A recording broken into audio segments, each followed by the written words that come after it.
Zeker 1000 melkveehouders in Nederland houden op met borkjen. Dat verwacht het staatssecretaris Van Dam.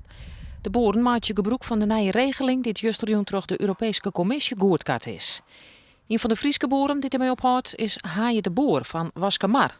Ik stapje omdat mijn baan geen boer willen worden.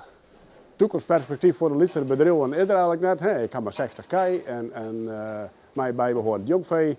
En wij hebben zoiets van, nou, dan stapje we maar. De stapjesregeling houdt voor mij in dat wij aan onze kei aan alle keer onze melkkei aan alle keer voortdoen. Wij krijgen een soort slachtpremie of exportpremie krijgen wij per ko.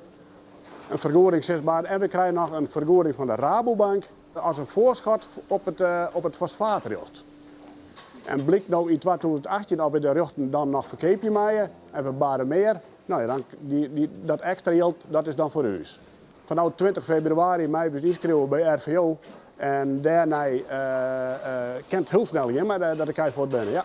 We zijn er al zo lang met het proces bezig, dan ben je direct wel aan taal opleiding, denk ik. Ja. Ja. Maar ik denk wel dat het heel moeilijk is dat ik hij voor beginnen. Ja. Ja.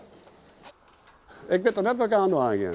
Mijn ene zoon die wil aan misschien voor hemzelf beginnen in het tuin aanleggen en tuinonderhoud. En misschien dat ik die aan wil helpen. Weet ik nog niks van wat ik aan doen. Nee.